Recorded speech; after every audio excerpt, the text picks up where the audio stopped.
Hello, podcast listener. This episode of JJ Meets World features Tom Jennings. He's a newsman in Fargo, North Dakota, but he's not from here originally. We talk about his upbringing in Utah and as well as the Mormon church. This is the type of episode you're going to want to listen to and really, really dig into unless you have a young one nearby, because he drops some serious truth about Santa Claus and the Easter Bunny that is just not fun for the youngins. But first, a word from our sponsor. This episode of JJ Meets World is brought to you by Natalie Deutsch of Hatch Realty. Natalie has a proven track record to get your home sold faster and for more money. She is consistently focused on her clients' needs and wants throughout the entire process and make sure that they are well taken care of. If you're looking to buy or sell, reach out to Natalie today. On average, Natalie sells a home every 3.74 days. That's at least 2 a week. And last year, Natalie earned her clients on average over $4,000 above list price on their homes. And you don't have to take our word for it. Here's some of the great reviews Natalie has received. I was overwhelmingly impressed with Natalie and all the Hatch team. She was very responsive and responded to all of the emails within an hour. She gave great advice and encouragement from the listing and pictures, the offer, and all the closing details. The marketing team knew exactly how to promote my property, and I was pleased by how soon and easily my property received an offer. I was actually dreading selling my condo, and Natalie did such an awesome job that I felt like I really didn't need to do anything. The thing I most appreciated was that she really listened to what I wanted to do and respected my decisions. I would definitely recommend Natalie and all the Hatch Realty team. They made this process so wonderful. That was from Diane. So listen, if you're in the mood to buy or sell a home, give Natalie a call right now. You can reach her at 701-388-9338. Natalie, Natalie, at hatchrealtyfm.com, or you can go to livefargomorehead.com. That's livefargomorehead.com and find out some information. Huge thanks to Natalie Deutsch of Hatch Realty for sponsoring JJ Meets World. 1, 2, 3, 4. J.J. Gordon, sort of like that Indiana Jones, in that he's always sniffing out his next adventure. Yes, he is. He's always interviewing guests so he can have them on his show and they can talk about pop culture, arts, and leisure. J.J. has his flag unfurled and he likes his french fries curled, and he's fun and then he twirled as he goes to meet the world. He will march into the rain even if his ankle sprained. Take a peek inside his brain. This podcast is called JJ Meets World. I have helped people move across the country. I've moved myself across the country, but I've always had a plan. I've never just picked up and moved somewhere. And I know some people who have, and I've got a mad amount of respect as well as I would never do that. And I think it's because my life is pretty sheltered when it comes down to it. And adventure to me is going to a Mexican restaurant a half hour before they close. But our guest today, Tom Jennings, is that guy who just decided he wanted a change in his life. And so he picks up and moves across the country. I guess we never asked him this. No relation to Peter Jennings? That's a good question. We should have asked. They are both Ken Jennings. They were both newsmen. That's right. Or yeah. Ken Jennings from Jeopardy. Tom, Jeopardy. Tom's a fun guy. He's new. I work with him on a regular basis, and he's young enough where he gets to make those choices. I wonder if there is a specific age that people have where all of a sudden their wanderlust gets squelched by just the heavy shoulders of responsibility. So is it when you've amassed, like when you own your own couch that you went out and purchased from a furniture store instead of finding on the side of the road? Is it the time when you finally have a girlfriend that you've had for, more than 4 months? Is it a matter of I have my degree and so now I have to make something of myself? What are the parameters that keep someone from saying like, well, tomorrow I'm going to try something brand new? Well, you've got friends. A couple, yeah. Well, yeah, a couple of them. But I think of like Lori and Scott Horvick, who had this ability to say like, time to get a new house, and they would switch up their home and where they were living. And I always think, what a cool idea. You get a change of scenery, but I hate moving. Mm-hmm. Yeah, for sure. I think a lot of people I've been watching too many videos lately about people who live in small houses, like tiny houses, that movement. But more often than not, it's they went through a massive change in their life. And I think the overwhelming thing that seems to stick with all of them is that, the possessions that you own begin owning you, and that they see their life as a before and after of not necessarily the size of their home or where they're living, but how much crap they carry with them wherever they go. And oftentimes your house or your home is really just that place where you keep all your crap. But oftentimes it's your vault. It's your vault, and it's your cave that you go into. And sometimes you just gotta leave the cave behind, go start a new one. I also think I know the best way to get around in my neighborhood. Like I know the best street to take if I want to avoid traffic when I'm going to McDonald's. I go by the cemetery. I know the best way to get to work. I go behind the trailer park and around Big Top Bingo.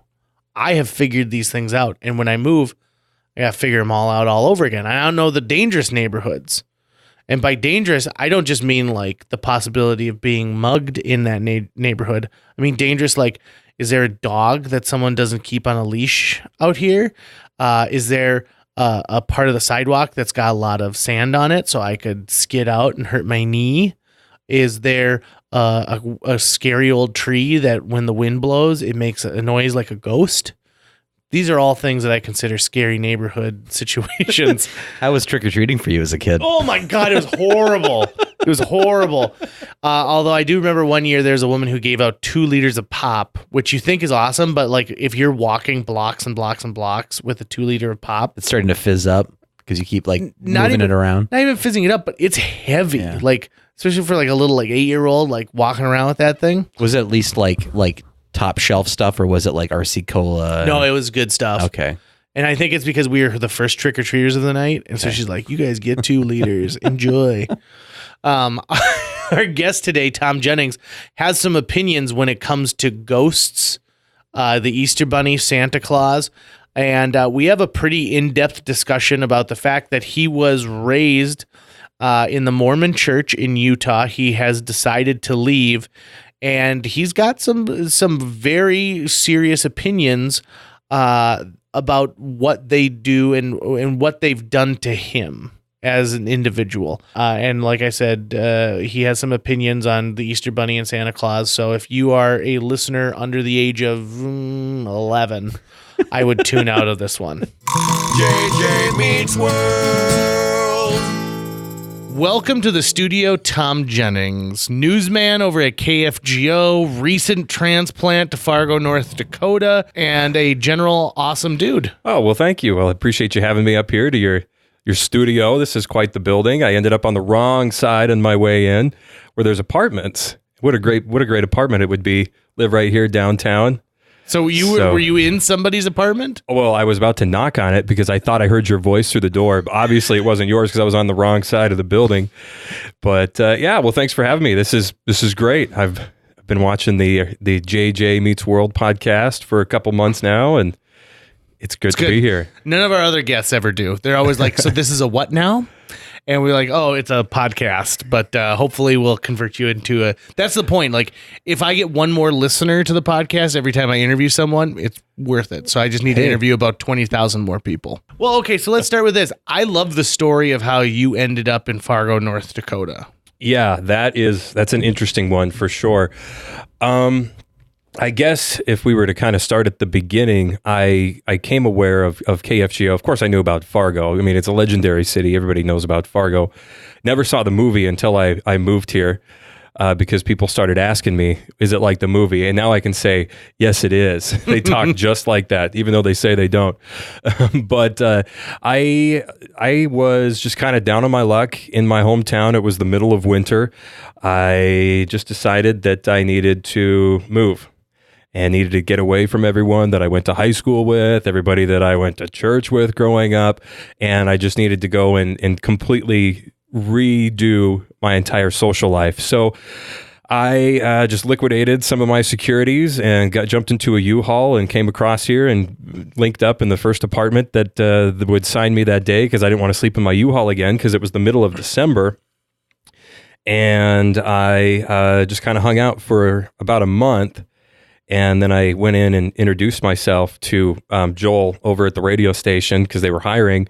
And because I've been in radio this will be my 7th year. And I just kind of jumped in a U-Haul, didn't know anybody. The only person I knew of was Jack Sunday. And because Jack and I are from the same neck of the woods. He grew up on the Idaho side of the Great Basin. I grew up on the Utah side. And funny thing was Jack wasn't here. Yeah, you guys missed each other by a day? By a day, yeah. I got here. No, I left the Beehive State the day before Jack left. So I got here the day after Jack left. So and he was gone for 3 months. He went down to Florida. Yeah, for his annual trip. So your one connection and in to KFGO is gone. Yeah, because Jack was a legendary radio guy, and I think wherever Jack goes, he still is. People knew who he was in the Great Basin area. And so I came out here and I was just going to introduce myself to Jack.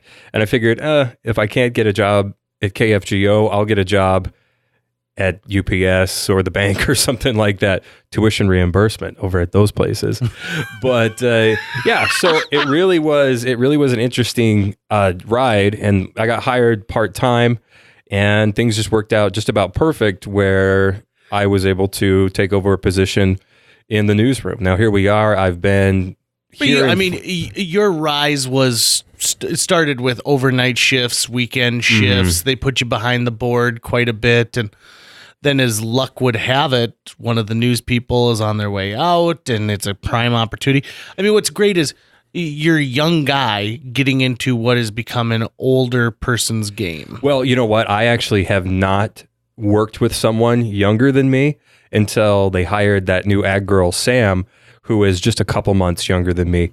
And that was the first time since I was like 16 that I had a coworker that was younger than me. Other than that, all my coworkers back at the Beehive State, they were at least in their late 40s or early 50s at the youngest. And so I, in my young adult life, have really learned how to coexist with older people in the workforce. And I think that's been to my advantage in some ways. And in some ways, I think that's been to my disadvantage because I don't connect with people my age as well as I used to. I kind of have a hard time making friends my own age because I adapted so well to working with people who are, well, frankly, old enough to be my grandparents. A lot of the people I work with at KFGO, they're old enough to be my grandparents. In fact, my parents are younger than all of Jack and Jane's kids. Really? Yep. Well, it just, it goes to show that there is a huge shift in radio coming in the next decade, which means that there is a massive amount of people who are retiring during that time or are at least eligible to retire, whether or not they decide to. Radio seems to be like, I'd like to die in front of this mic. That kind of or an the industry. companies just never offer retirement plans. Right. Yeah, absolutely. We can go on about that for hours. But I do find it very interesting because I think that we've got a major shift taking place in this industry. Like it or not, this industry is not going anywhere. It is going to be around for a long time because people still use it. It's still a way to communicate information to a large amount of people. It's still a great way to keep things 100% local. And, you might say, well, Facebook advertising is great. Well, I don't care how much Facebook advertising you do. I still see people beating down the door to get a radio interview these days. They want that exposure. So now you're into news. And so you're in news in an area that, I'll be the first to say it, doesn't really trust outsiders that much. I have maybe gotten that a little bit. For the most part, everyone's been very good to me. Very good. And I lived in Omaha briefly. I lived in Sioux Falls briefly. This is definitely my favorite city I've lived in on I-29. I'll give it that. But it is. It was good. And I don't know if I've really run into that problem necessarily.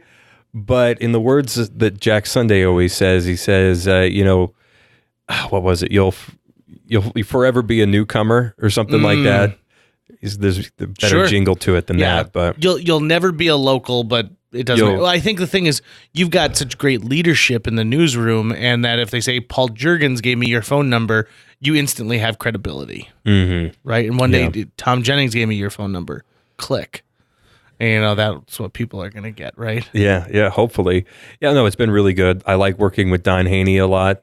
To be honest, Jack is my favorite coworker. Don's my second. You're my third. Oh, I'm still in top 5. And I have to say that because, I work with Don all the time, and I love working with Don. He really is one of my favorite people I've met out here, as are you. I've had just a good time. Everyone, like I said, everyone's been very good to me, especially considering when I moved here a year ago, nobody knew who I was. And everybody that I interact with on a daily, weekly, monthly basis is completely new. And that I love. That's a pretty awesome way to think about it. You came at a time when people who are raised here, I would say at least 50% can't wait to get out of this town once they graduate. And the other 50% are, I'm going to NDSU because a parent works there and my tuition's free. So I always love it when someone comes to Fargo, when we can insource somebody from somewhere else.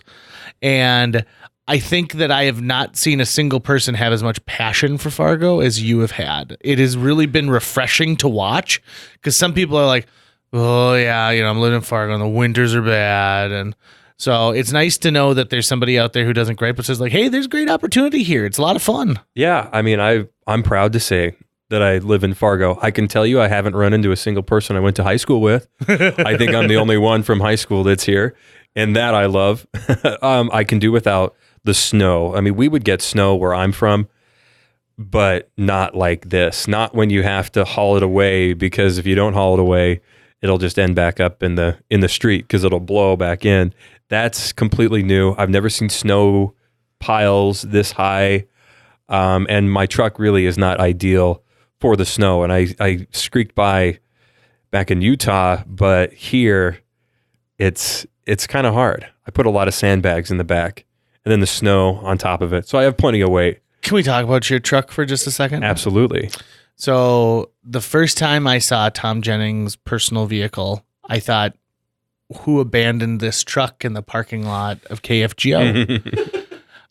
Because it is a low rider. It's it looks almost like an El Camino when you look at it from a distance. But then when you get up close, you're like, why is there a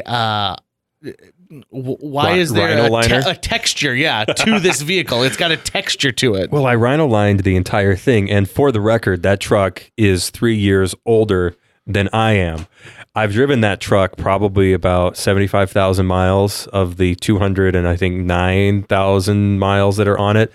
And it's because it was my work truck. I worked for a construction company in high school, and my first year out of high school. And that was, it was my work truck. So I wish in retrospect, I would have treated it better when it was my work truck, but it's one of the best trucks to have ever hit the United States market. That 22 RE engine, the company I bought it from that I worked for, they have the same trucks. They literally have 500,000 miles on them. I think they actually just got rid of all of them. But yeah, literally 500,000 miles. That one only has 209.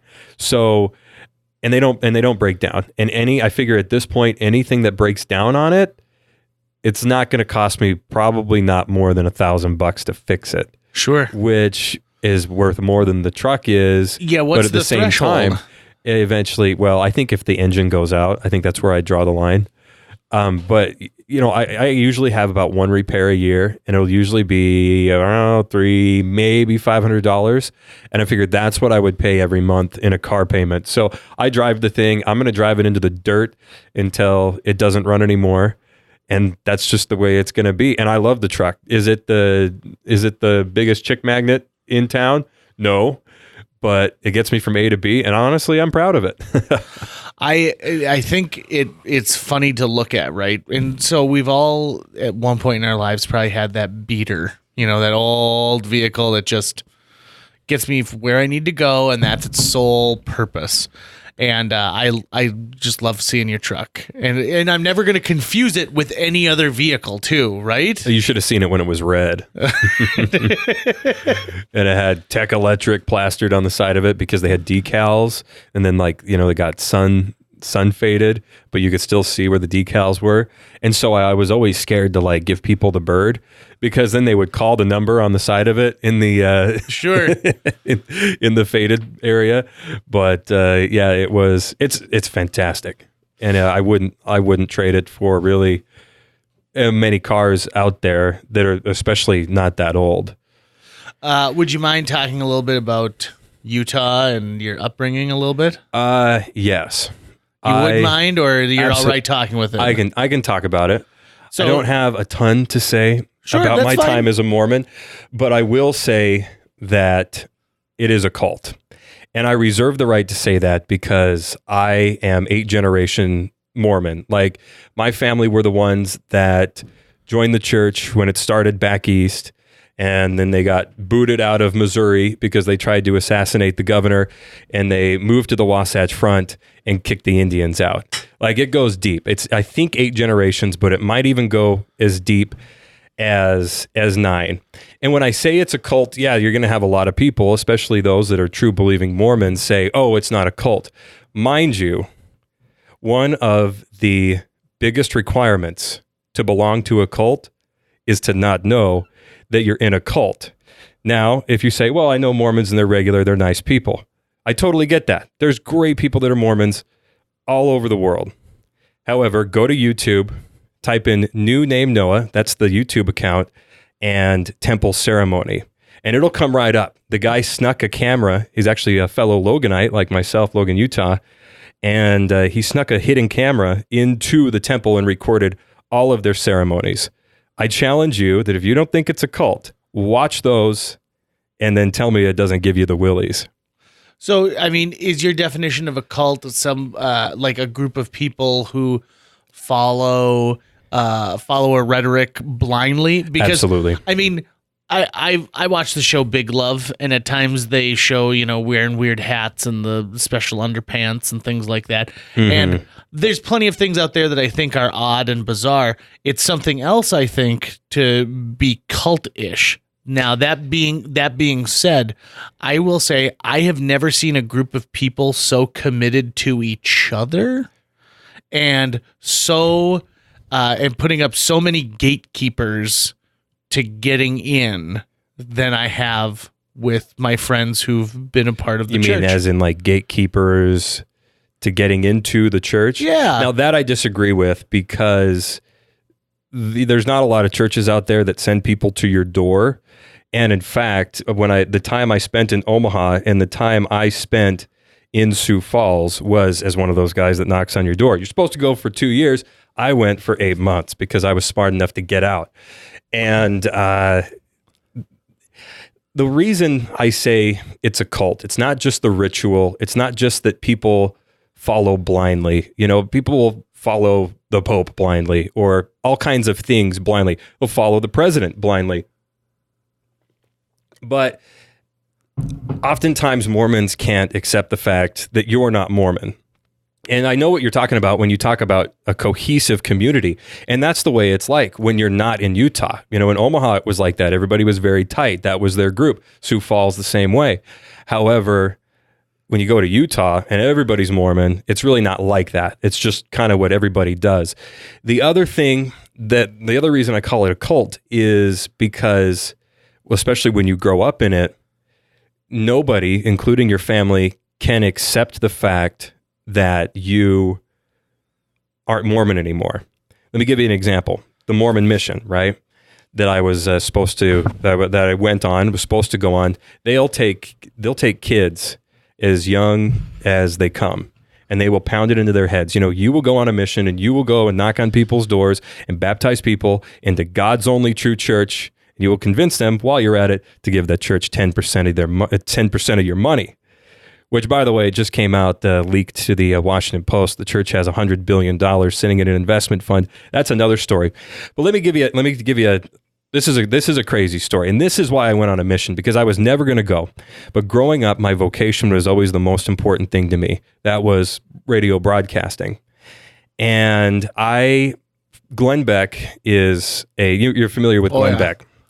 Glenn Beck, there's two kinds of Mormons. There's those that were born into it, and there's those that were crazy enough to join it. And Glenn Beck definitely fits the bill of crazy enough to join it. Well, he came in touch with my uncle.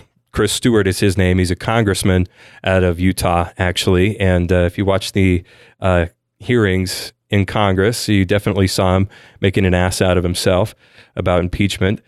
But so anyway, Chris wrote some books. Glenn Beck got a hold of it and put it into his like Glenn Beck Oprah book club kind of a thing. And to make a long story short, Glenn ended up buying a ranch just north of my hometown. Another one of my uncles became his ranch manager. So I, of course, saw this as an opportunity to maybe up my status in radio, as I was just starting out right out of high school. And I tried to get in touch with him, which I did. I introduced myself, told him who my family was. And then he goes and talks to my uncle, says, "Oh yeah, I met your nephew, Tom." He says, he'd like to do an internship. And my Uncle Rich said, "Well, Glenn, Tom has a mission to go on first." So you can see how they pull these strings and they do things to make you do what they want you to do. So a couple days later, I get this email from Glenn. I'm going to read it to you. It says, "Tom, it was so great to meet you. I see the love for this business in your eyes. I know it well. You reminded me of a younger me. Please know that everything is within your reach if you work hard and if you work smart. I would like you to reach out to Joe Carey, one of his henchmen, about an internship, and he will point you in the right direction in my organization. But if I may be so bold, I do not think that there is a better or more important prep for a career in my business than a mission. It is the most important college degree that someone like me should look for. Being able to be a slave to God, to know how to listen and to obey, will mean the difference between success and failure. Believe me, I have been in this business for almost 40 years, and you stand a very good chance of losing your soul if you are not well equipped. I should know. I did. But then I found the gospel. You may reach out to Joe about an internship, but I will tell you that if you would serve your mission with heart and honor, you may reach out directly to me upon your return about an internship. Again, great to meet you, and I hope to get a chance to spend some time with you in the future. If you are in the Dallas area, please let me know.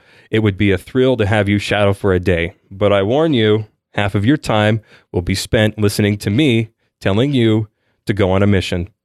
God bless. Glenn." So as an 18-year-old, tell me that's not manipulative.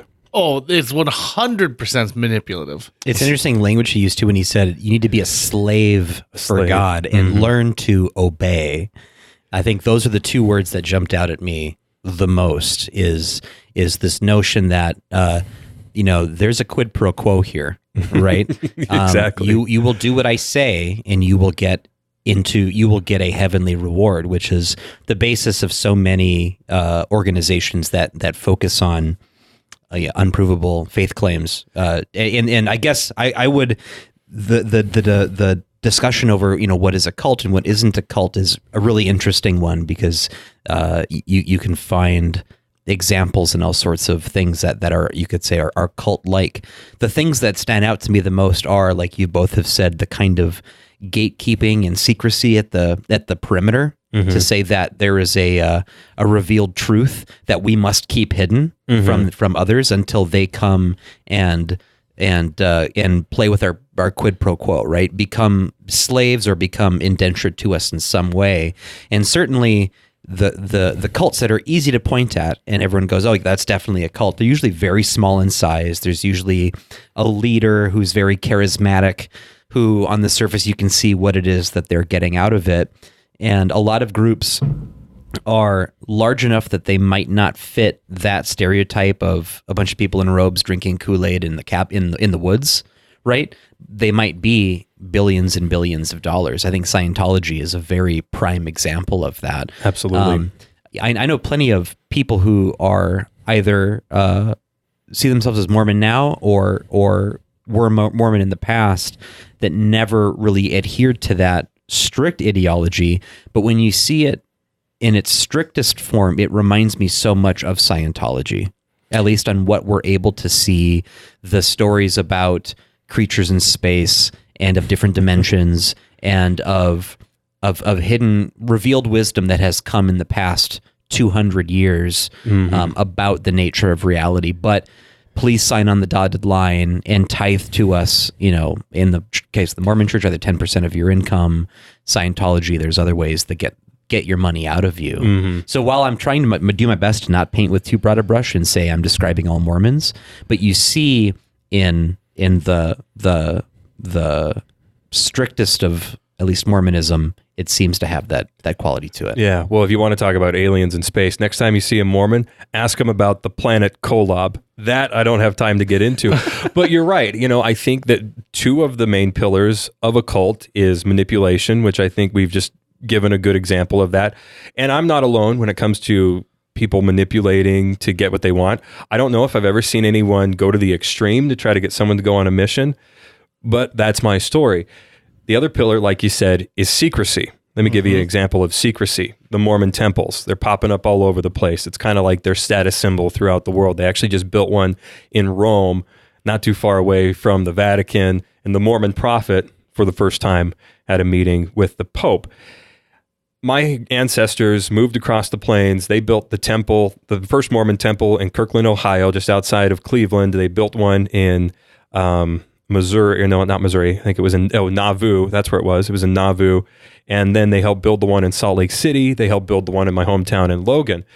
That is like the center of all Mormon cities is the temple, and you can see it. They always build them up high. Right, it's they like always the have the lights on. Yeah, and you do not, as a kid born and raised in Mormonism, you do not get to see what goes on in the temple until you turn 18 and you either get married or you go on a mission and you go and have to take out what they call the endowment, which is where you go and do these ceremonies that you can watch on YouTube, and they make you do all kinds of different you make covenants. And before 1989, I never actually did these, but I know my father did. Is they had, with every covenant, they had a corresponding penalty. And so if you were to tell someone what goes on in the temple, for example, they would make you in this ceremony pretend to slit your throat, gut yourself like a fish, because that's your punishment for revealing the secrets of the temple. So you can grow up in Mormonism your entire life and be in your early 20s and not know what goes on in the temple. Another point is you can't go into the temple and get these soul-saving, salvation-granting magic underwear and covenants unless you're a full tithe payer, 10% of your income. I call it pay-to-play salvation, which I think is another pillar of a cult.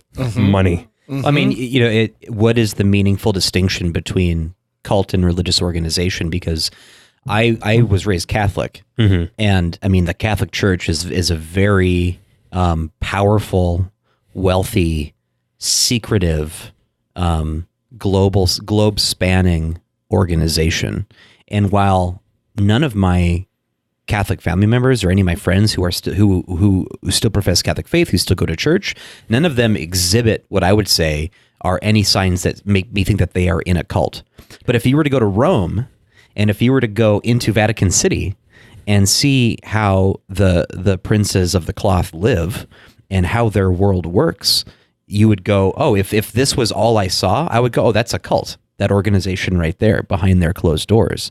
So is there a size and distance that makes it easier to do that? Or is that as complicated of a question as someone's personal relationship with their faith or their God versus adhering to an organization that is clearly interested in what they can wield here on earth? I think the best answer to that question I can come up with is the difference between a religious organization and a cult would be that the cult is the conduit between you and God, where I think a religious organization lets you kind of have your own relationship with God. But a cult They says put you in the driver's seat versus being a passenger. Exactly. And I don't know a lot about Catholics. I mean, I've never been to a Catholic service before.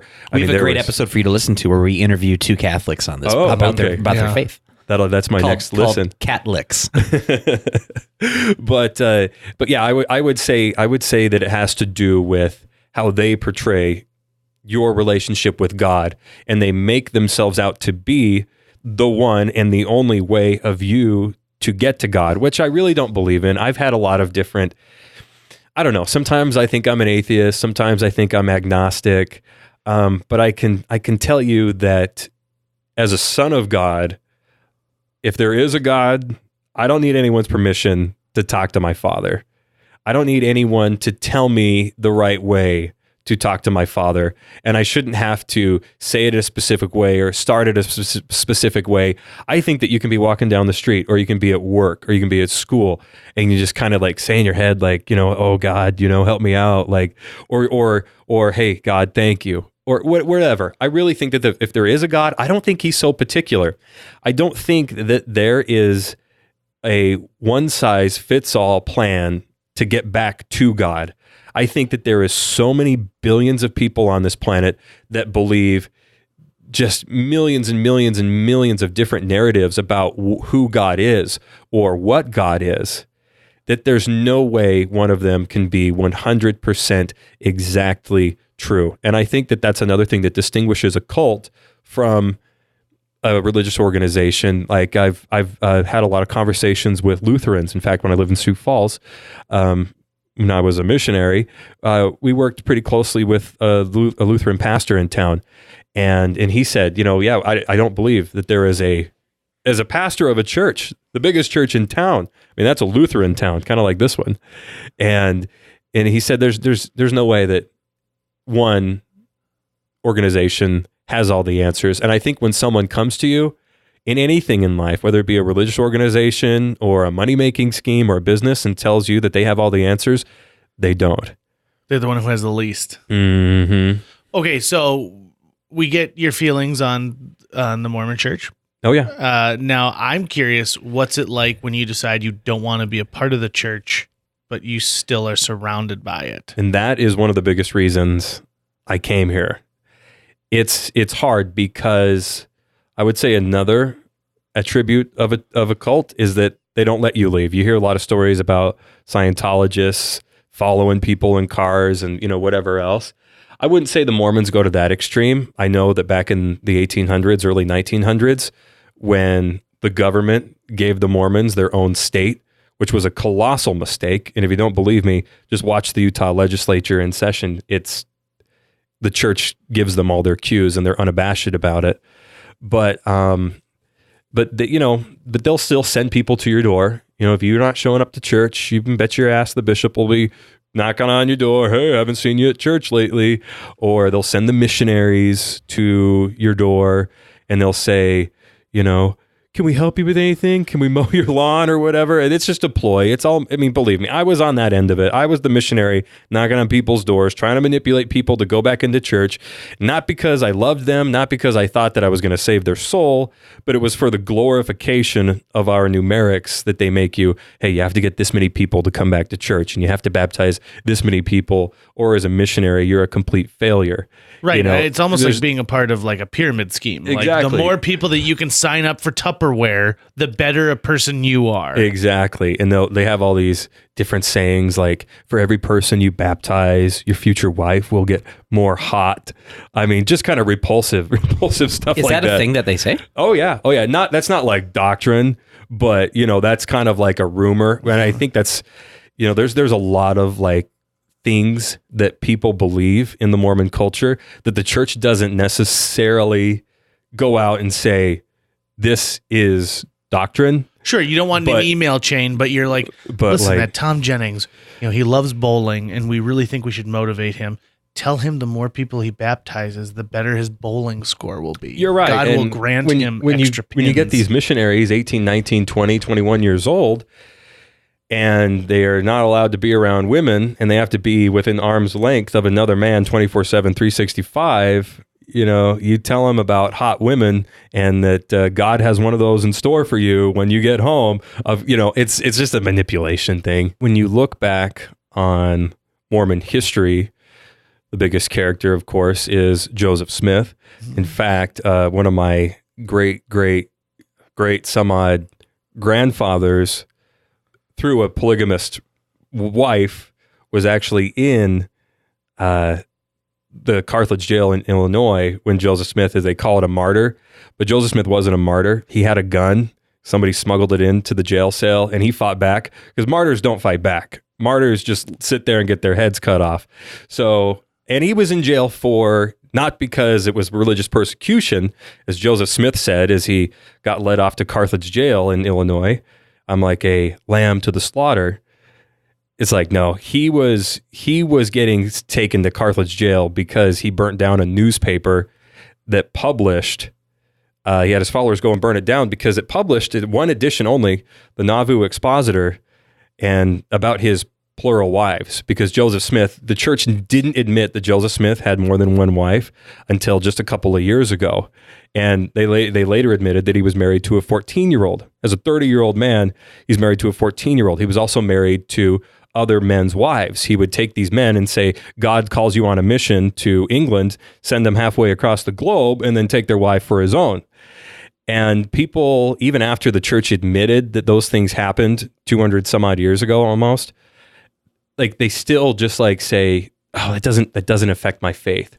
And I think that's another element of a cult, is no matter what they do, how bad and heinous it is, that doesn't make you question, that doesn't make you turn inward and say, wait a minute, is this right? If they were going to feed me this false narrative my whole life, and then it turns out that's not true, what else are they feeding me that's a false narrative? What was your question again? what it's like to be on the outside? Oh yeah, and whether or not, like, I mean, ostracized. Did you feel ostracized? Oh yeah. I mean, not necessarily. I have good parents, and they raised me good. One of the things I have to say that was a positive of me being raised in a Mormon community is that as a teenager in high school, I was never offered drugs. I was never offered alcohol. And I can tell you that as someone who had their first drink when they were almost 21 years old, like I would have had a big problem if I would have gotten drunk for my first time at 16. And that was good.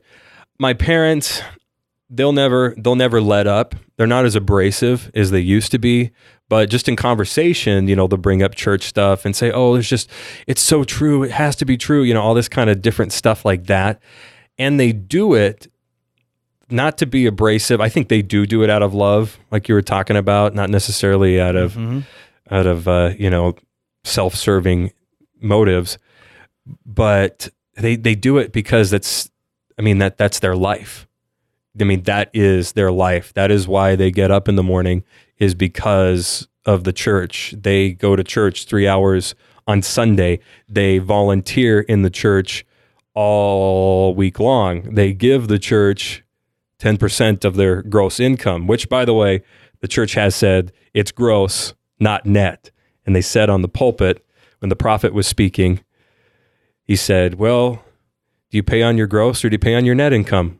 Well, brothers and sisters, let me ask you, do you want gross blessings or do you want net blessings? Look it up. They said that. I heard it and I saw it myself, and I was irate after I heard it. I thought that was so distasteful.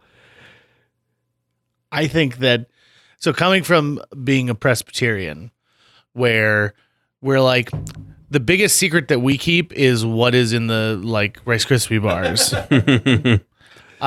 Where, I call it Catholic light. Like, it's all the perks, but none of the guilt. In the modern world, I've had the opportunity to preach at a church before. And I said, well, while I have no formal training in this, I will tell you this.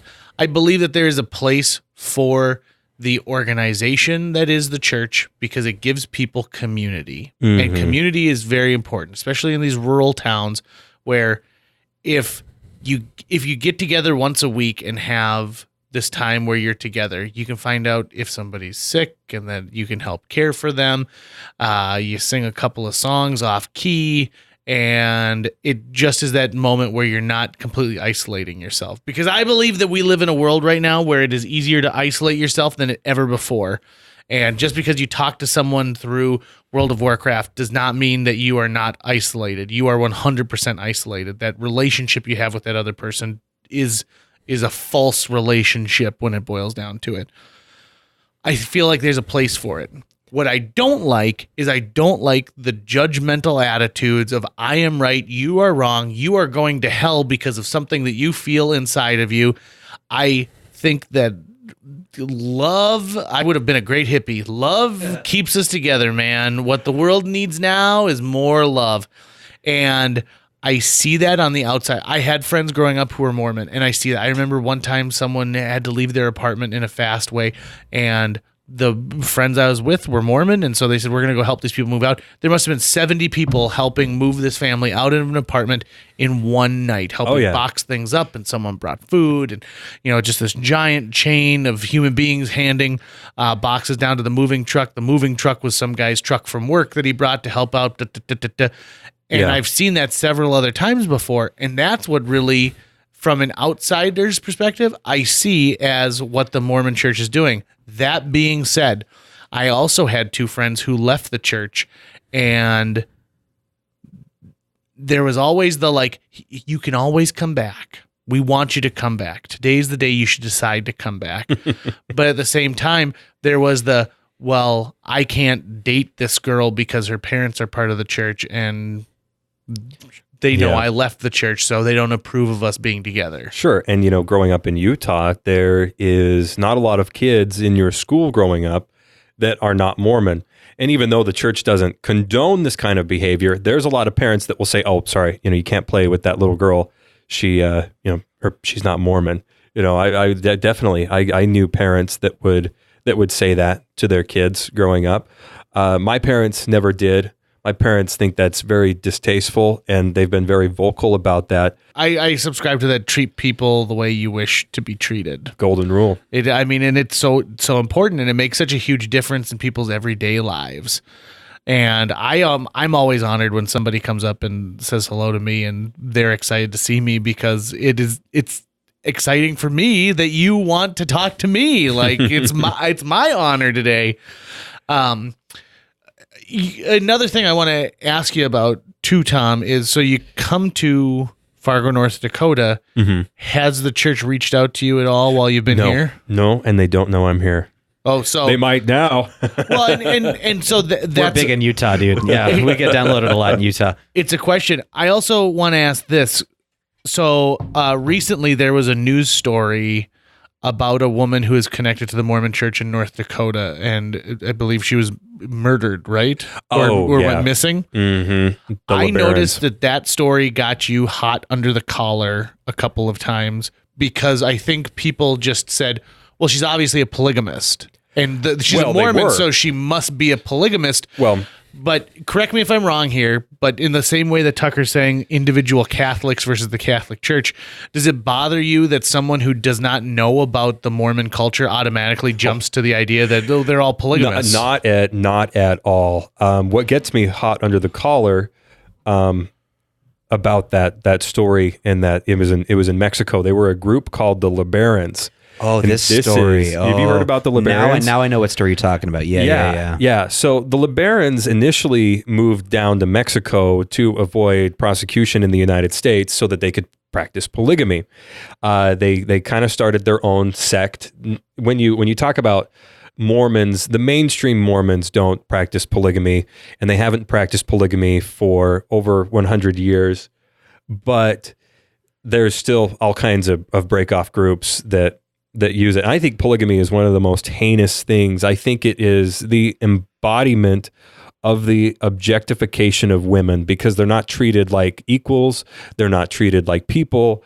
They're treated like exactly. That are there for their husbands. In fact, there was a covenant in the temple that was actually in the temple when I went through it, and basically it says something. It makes all the women stand up and do a little sign that you can't show people outside the temple, and it says, "Sisters, you do solemnly swear before God, angels, and these witnesses to obey and sustain your husbands as he obeys and sustains the Lord." It's almost verbatim. Look it up. New name Noah on YouTube, temple ceremony. You'll see it.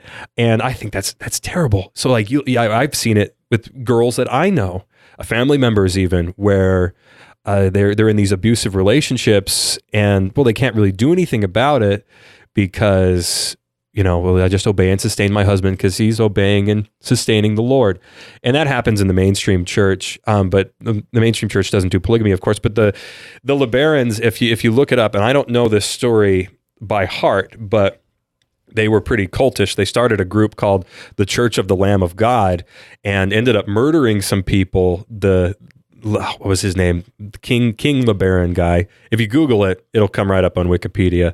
And believe me, Wikipedia is a hell of a lot more reliable than any narrative you're going to get from one of these churches.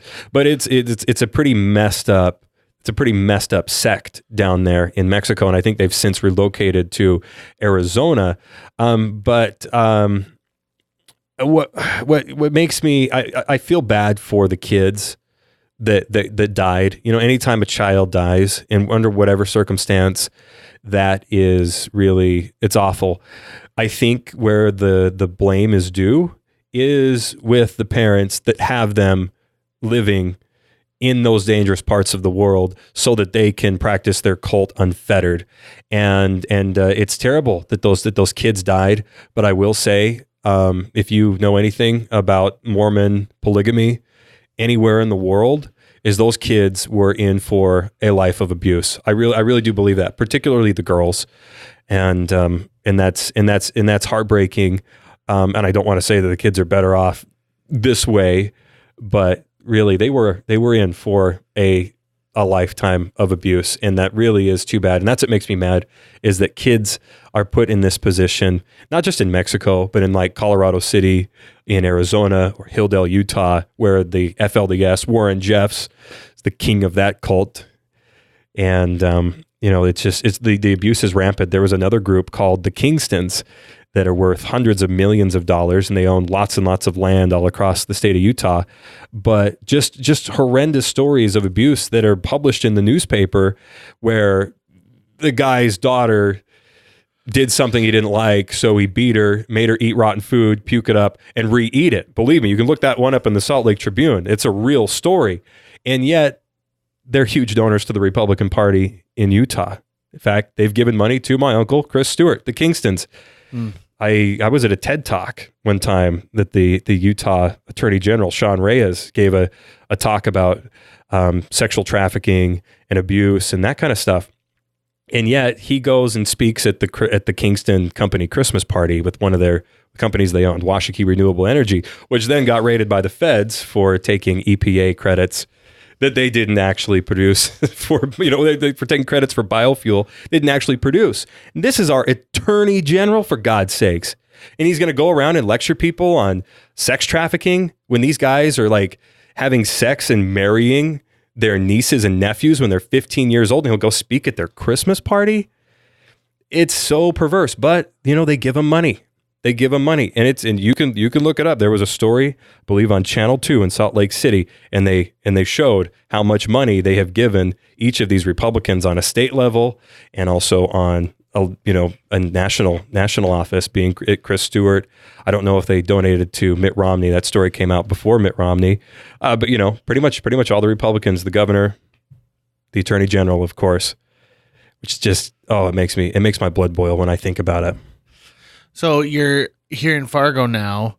Any interest in coming to the Presbyterian Church? You want to come for an afternoon? Absolutely. I was actually reading about Presbyterians just the other day. I know that that's actually one of the Protestant channels that's actually struggling the most. I think Lutherans have a pretty good handle on... Especially here. Well, it's because they figured out the hot dish. Yeah. They know what that is, so they know how to keep the people there. And the Catholics seem to have all the money building that new Newman Center. But yeah, I was reading about how they're like one of the most democratic religions, where like everybody kind of votes on things, and they believe that the Spirit of God works through the people, and the people will cast their vote correctly, and their vote as a parishioner counts the same as a clergyman. I can count the number of times I've been to church in the last decade, and I don't think I need all the fingers on both hands. I'm not a churchy Joe kind of guy. I am 100% like, you can keep me on your mailing list if it makes you happy. Last time I was at church, they had a thing where you wrote down your cell phone number, and I was like, well, that's weird. But it was because I got text messages being like, hey, this is so-and-so. So glad that you came to church. Would you consider coming to church more often? And I was like, oh, well. By the way, would you consider to put something in the collection donation plate?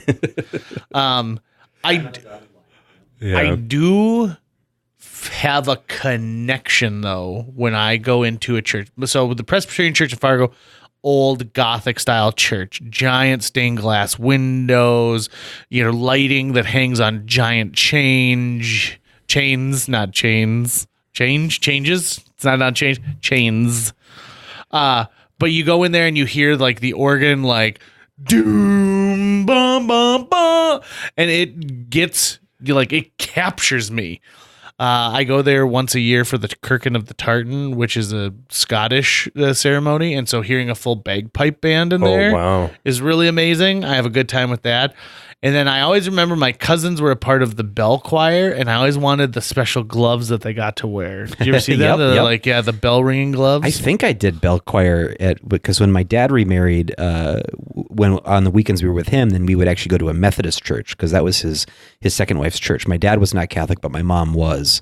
And then there was, I think I did bell choir at one point. I can't remember if I did now, but the gloves were awesome. I can see you doing bell choir. Oh, yeah. I can see that picture of like fourth grade Tucker with his glasses. You only need to know two notes, right hand and left hand. That's all you need to know. And you come right after Jenny's. You are going to ring after Jenny's right hand goes, and there you are. Like the Stevie Nicks of belts or bells. You're right. And we're already to like an hour, so we gotta wrap this thing up. Can you believe that? I know we just blew past that, but I also want to talk to you briefly too about the fact that one of the things you said is you cashed in some securities when you moved to Fargo.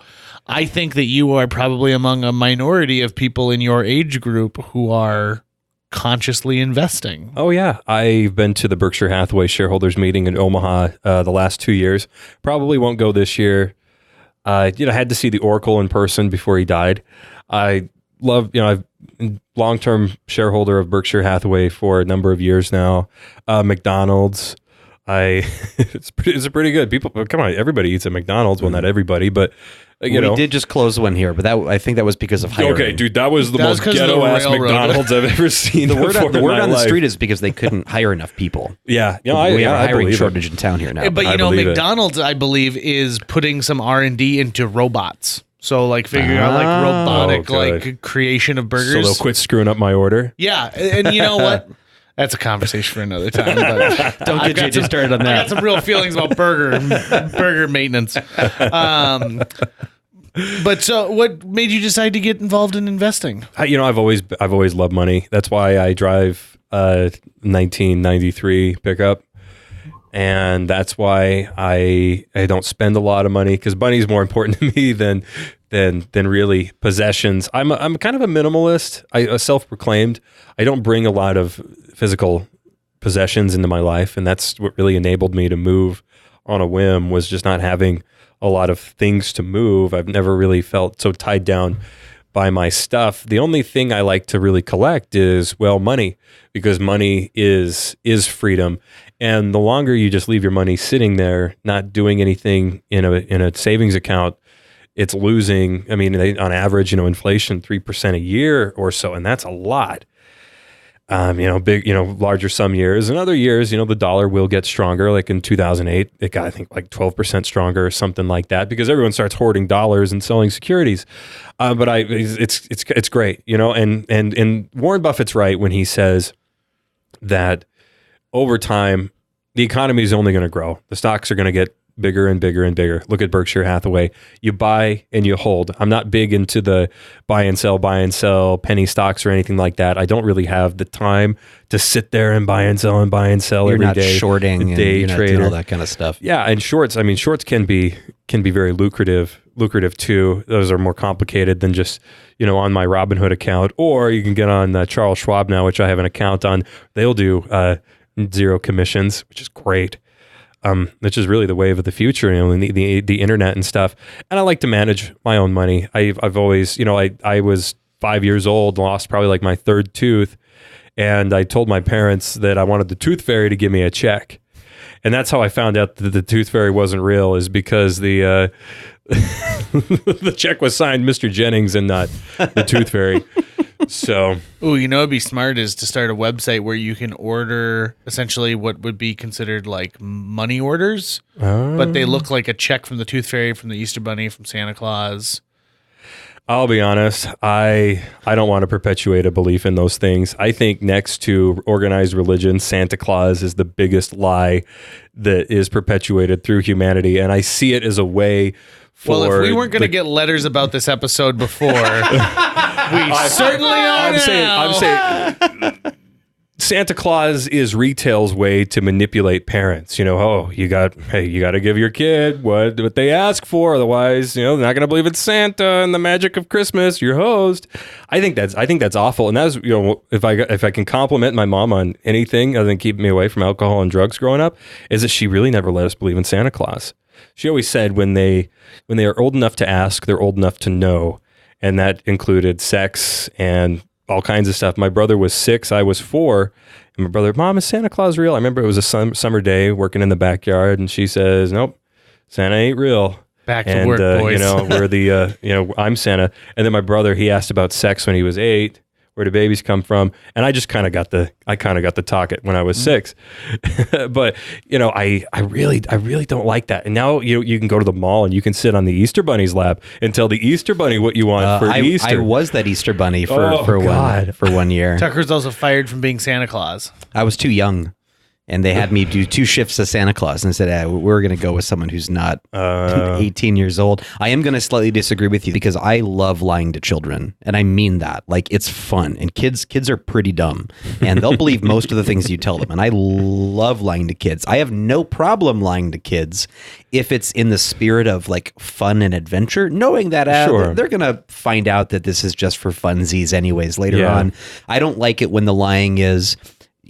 do that and God's going to send you to hell, right? The kind that scares kids unreasonably, or the kind of lie that is truly going to distort their reality. If, you know, either the parents are going to tell the kids that Santa isn't real or their friends are going to tell, or they're going to figure it out on their own. No, you're right. Hey, believe me, I was the kid at school that told kids that Santa wasn't real. And I'm not going to sit here and tell you that, you know, believing in Santa or telling kids that Santa is real is inherently wrong or inherently evil. I think that, you know, if we want to talk Christianity again, I think that consumerism is the antithesis of Jesus's birthday. However, with Santa, you know, there's parents that take it way too far. I mean, when the kid asks, like my mom said, when they're old enough to ask, they're old enough to know. And when they ask, and parents lie, well, Santa's not going to bring anything for Christmas. When they get up on the roof and ring reindeer bells and go, kung, kung, kung, oh my God, Santa's here. Go to bed. He's not going to leave you presents. I mean, that is taking it way too far. God, you would hate Disney World. I have never been. You shouldn't. You shouldn't. It's all about the fact that these creatures are alive and they can be your friend, and you can buy a gift shop item on your way out. You would hate it. You belong in Colonialsburg, like. Okay, so do you believe in aliens? I do. I think that there's life out there. If that's the definition of an alien, there's definitely life out there. But when we have the Hubble telescope that can tell us that any planet that is possibly capable of sustaining life is X amount of light years away, I think, well, there's no way anyone can travel that far because no one can travel at the speed of light. So I believe that there's definitely life out there. I don't believe they built the pyramids. I don't believe that they've ever come here. And you know, when we have things like the coronavirus in the news, I mean, that's pretty scary. But when you think about when, you know, in the times of colonialism and in old world introducing these diseases into the new world, and if there are beings out there that truly do resemble us, that could spread diseases to us, you know, when we're picking up diseases from bats and snakes at these bushmeat markets, you know, God only knows what other kind of things have developed in bacteria and microbes and viruses on these other planets that could. So if we could make contact, I'd say we keep it at further than arm's length. I say light years length. If we could send a little message in these, big, like audio telescopes and say, hey, we're here, we're doing fine. Are you there? And if they could send a message back, I think that would be kind of productive in one way or another. But I don't think that it would ever be productive. Intergalactic pen pals. Yeah, intergalactic pen pals is great. But Ghosts. That's a hard one because... Tom, I am your nephew. I'm little JJ. Okay. And we've just had a wonderful day at SeaWorld. You showed me about how they're killing all the fish. And afterwards, we're enjoying a delicious meal together in a park. Mm-hmm. And I say, Uncle Tom, are ghosts real? I would probably say no. And here's why. It's because I kind of have that internal struggle where I don't know if I'm an atheist or an agnostic, or if maybe one day I'll go back to Christianity in some form. I don't believe, I by no means believe in the narrative of ghosts that you see on like the Travel Channel and Ghost Adventures, where it's like, oh God, you feel that? It's cold all of a sudden. But then they'll have like their thermal cameras and the ghost is, showing up with like, red colors and stuff, warm colors. And then, they're showing up in time period appropriate clothing, where it's like, well, if there really was some kind of electrical energy that is us, that perpetuates itself after our physical bodies die, those things would be naked. Right. There would be no have clothes. Yeah. Right. They wouldn't have clothes on, because these clothes, if I died and I wouldn't be haunting your office wearing a hoodie and jeans, I'd be naked, because the hoodie and jeans don't have an electrical force like I supposedly do. So I don't know. I really don't think I believe in ghosts. I guess the short answer to that is, at this point in my life, I would say no. If maybe I have a coming to Jesus later in my life where I start kind of believing in the narrative of the afterlife to some extent, I'd probably change that answer later on. There's he calls himself the bad astronomer. Phil Plait once answered a question about aliens, and I think it actually can apply to the ghost question too. And I've used his answer for my own when answering questions like that, even just when I ask them to myself. It's that because I want to be evidence-based and I want to be open-minded and I want to never close the door to a potential truth, I say, I hang my hat on the notion that, let's say with ghosts, I hang my hat on the notion that they are not real, because the evidence that I have been presented with, or the stories that I have been told, they have been unconvincing to me. But it only takes one, right? It takes one Slimer to come through the door here right now, and for me to see it, and I'm not on hallucinogenic drugs, and there's nothing wrong with my brain at the moment, that I'll go, oh, okay. So I can maybe say, possible or probable, but there's nothing that has convinced me with a degree of certainty. I mean, I'll admit I saw a ghost once, but like you said, drugs. I had an experience once, and I also was easily in my teens before I finally convinced myself fully that gremlins were not real. Because I swear I heard them. What's a gremlin? Oh, I forget that. Whoa. Tom, it lived a life that wasn't very pop culture heavy, if I'm to say that, right? Yeah, a lot of it has to do with... He's also young.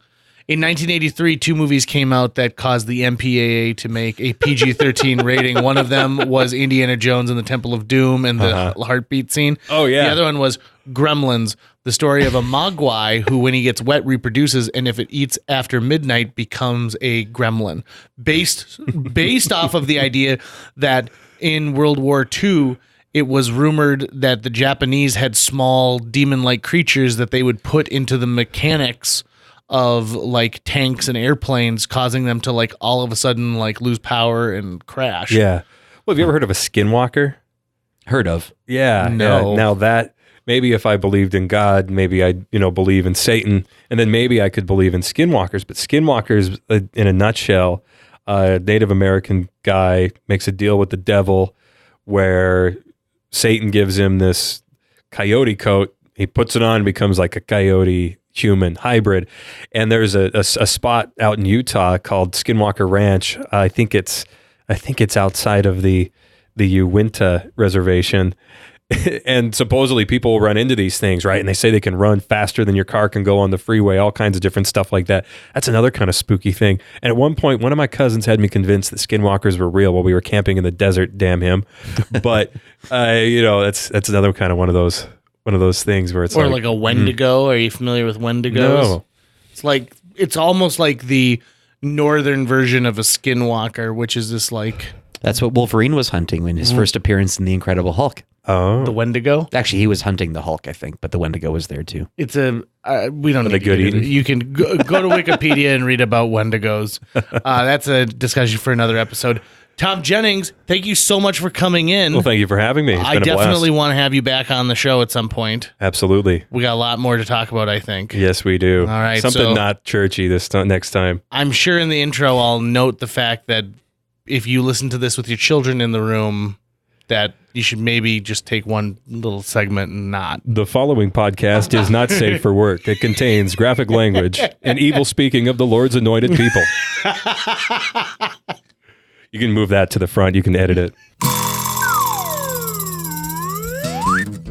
A huge thanks to Natalie Deutsch of Hatch Realty for sponsoring this podcast. Folks, if you're looking to buy or sell a home, contact Natalie Deutsch today, because Natalie Deutsch is not only a previous podcast guest, she's somebody who's going to care enough to sell your property for top dollar. She's also going to find you the best price possible if you're purchasing a new home. Last year on average, Natalie earned her clients $4,000 over list price on their homes and sold them faster than the market average. On average, Natalie's selling a home every 3.74 days. That's 2 homes a week. Those numbers don't lie. Find out why Natalie is one of the top agents in this entire market. Get a hold of her today, Natalie at hatchrealtyfm.com. You can also call 701-388-9338 or go on to livefargomorehead.com. That's livefargomorehead.com.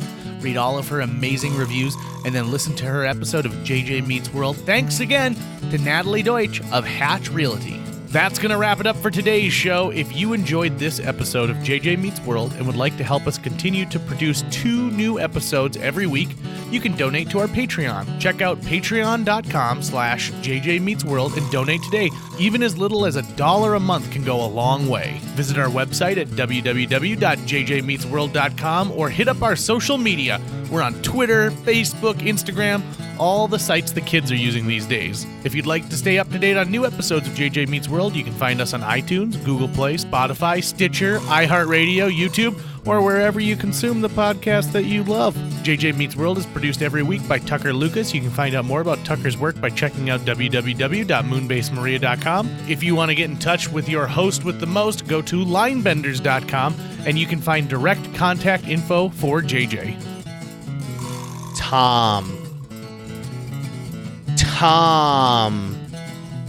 Tom Wayne.